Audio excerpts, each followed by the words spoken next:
Alrighty guys, this is probably the easiest modification I had to do to my 1/8 scale Redcat Racing terremotto. If anybody could tell what this is, it is actually a case for your battery for a terremotto. Everybody complains that thing is too small. You can't fit any batteries in there except the 3200 milliamps that comes stacked hard case with the RC. But in reality, little modification and you are good to go. Here is the simplest mod you can do to your terremotto. Let me put a flashlight on. Okay, maybe you can tell better. All I did was cut the box holder in half. That's all I did. This is a 6,000 milliamp battery, nanotech, and as you can see, doesn't fit perfectly, but it does the job. Around it, I have Gorilla Tape, clear, so it really didn't take long to get it done. It was 1, 2, and 3. I have evenly cut it.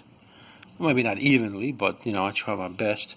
All these parts are actually open, and all I had to do is just follow the line and go with the flow.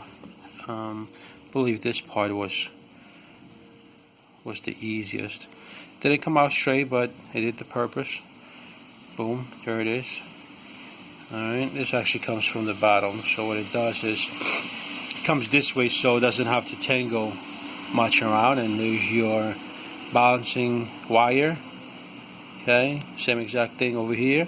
Now you're gonna wonder, how the hell do you charge it? Very simply. Okay, plug that into the outer balancer and you call it a day. What I mean is, give me a second, I will show it to you. So this is the board that I use, and this is a cheap charger that I got off of eBay for $29 about 4 years ago. IMAX B6. It's cheap, but it does the job right.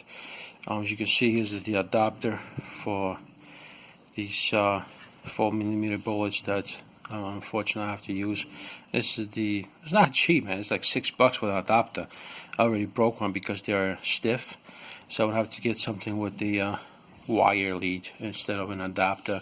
But anyway, so what I do is, there is your balancer, and your balancer very easily fits right in because they are long enough, and then you plug that in and you're good to go. These things are at 8.40 volts, which is the maximum capacity for a lipo 2.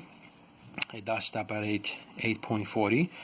And second question probably you would have, how the hell do I use it in a truck? Well, take a quick look over here, folks. You have 1 and 2. You have 2 screws that actually do attach to the chassis of terremotto. So right now I went from capacity of, let's say, 3,200 milliamps to 6,000. So this is 6,000, this is 6,000, this is 12,000. Now here's a catch.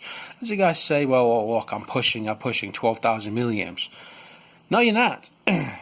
It's connected in series. There you go. Okay. What that means is, all you're doing, you're doubling your voltage. Okay, you're making an S4, so it's going to be a 4S lipo. That's all you're doing. So you still stack at 6,000. Now, if this was 10,000 and this was 10,000, okay, now you're pushing 10,000. You're doubling. Well, this is 5,000. This is 5,000. You're pushing only 10,000. In reality, it's only 5,000. In total, 10. Now, if you had 10 and 10, that's what you're doing. Actually, you're pushing 10,000 milliamps. If you're doing like I am doing, 6,000, 6,000, that's what I'm doing. 6,000 in series doubles my voltage. So you guys are not pushing, 10,000 or 12,000 milliamps. You actually, in reality, pushing whatever the battery holds, because it is not connected in parallel.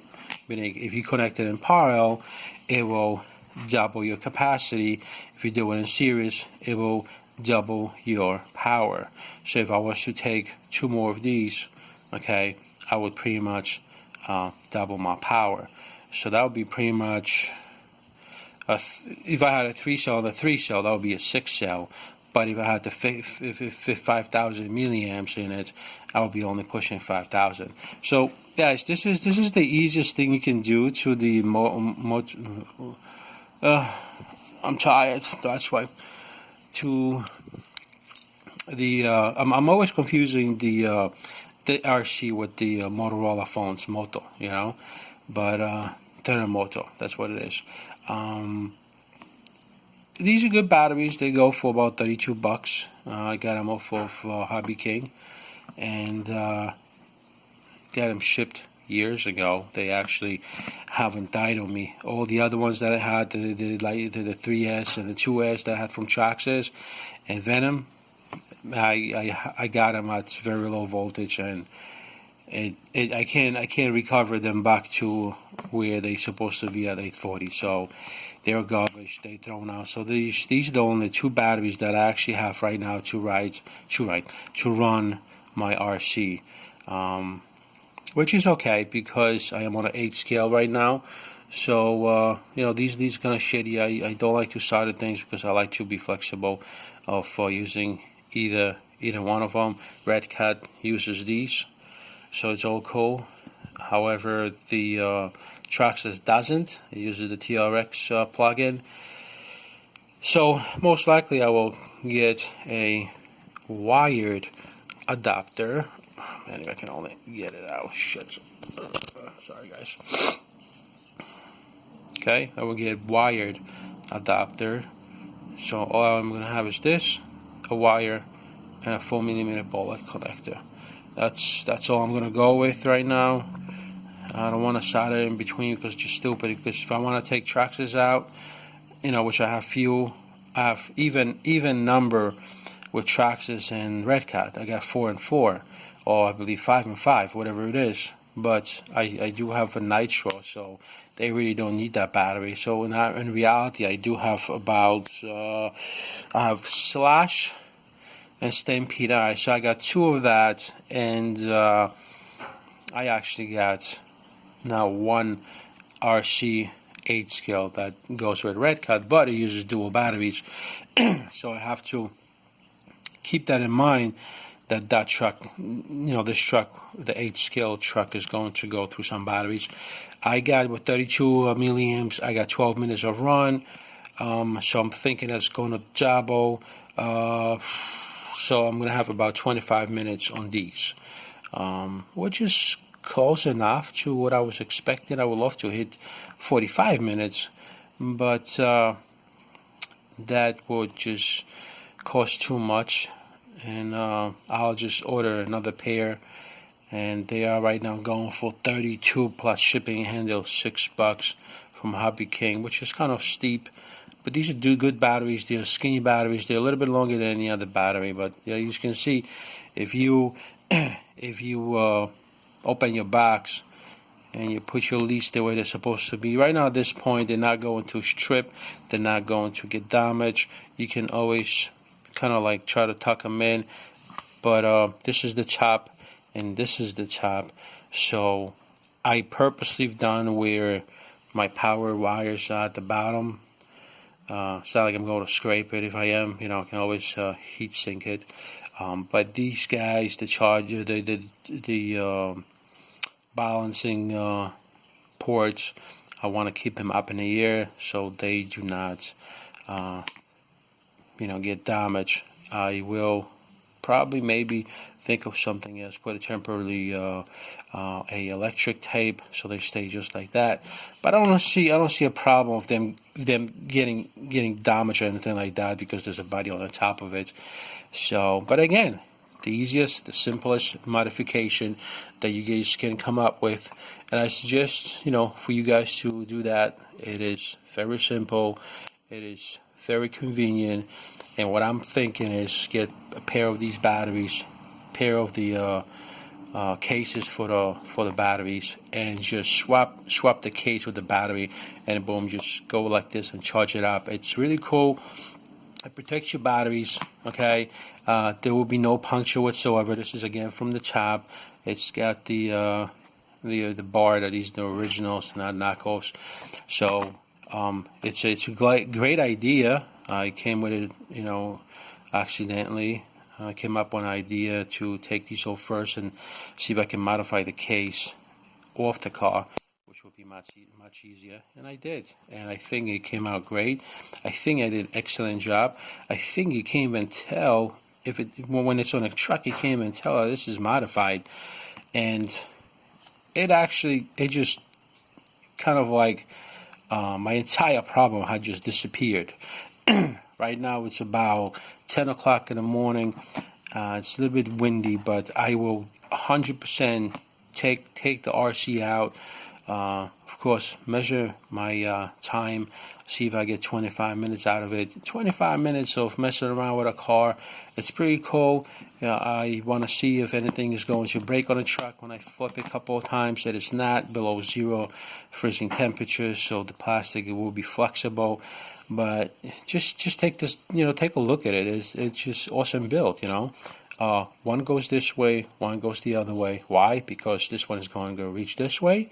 It's going to keep tension on the cable, and that one is going to go that way. Keep tension of that cable, so you do not get these cables jammed and anything. Now, secondly, very quickly, I had the chance to, of course, I wanted to change the motor to 26 kV instead of 2260 that Redcat has in it, and that was a no-go, was unsuccessful, because the gear that is in there, the steel gear on the motor shaft, which is 5mm motor shaft, it's I stripped the grub screw, and I don't know why. Maybe it was a red lactite. I wouldn't know. But it's a shitty quality. It's browns. It's like gold gear. It's not hardened black gear like Mod 1 or what's the other one? 0.08. So that's not that. So again, I'm not even worried about that, because the so-called spare gear that has a C-clip, it is plastic. It's a 32 pitch, but it's plastic. It's not 48. It's 32 pitch plastic. Again, there's no mesh. You cannot mesh these gears. So literally, it is physically impossible for this mechanism to move and strip your plastic spur gear, I hope. We'll find that out in, hopefully a couple of runs. But that's the biggest disadvantage that Redcat has done to this RC, is putting out gears that you can't change. You can't change your ratio on the gear. That means you can't change the speed. The only one way you will change the speed is going to be with the batteries. Now, again, mind you, I honestly had turned off all the fans because I want to get as much juice as I can from these two guys. So I turn off the fan on the electric speed control. I turn off the big fan on the motor, because last time I ran it, it wasn't hot. It was very little, almost none, to having it warm. So that is right now not my concern. My concern, it is the battery. Saying that, stay tuned. I'm going to do another run and see if it is going to improve the time, but I want to see how much. I'm aiming at 25 minutes, so we'll see what happens. Since the fans are off, I might actually get a little bit more than 25, maybe 29, 30 minutes. All right, guys. So thanks for watching. If you haven't subscribed to this channel, please do so. You'll get great kicks and great pointers and some sort of information that you might use in your RC world. For now, guys, again, thumbs up to this channel. If you haven't subscribed, just stop by for a few seconds, subscribe so you get your daily updates. I usually shoot a video every week, although I do try, if I have the material, to shoot. I don't want to just shoot anything that nobody's being concerned about. So there's your mod for your batteries. Now you guys can take out your RC motor and do your thing. Take care. Bye.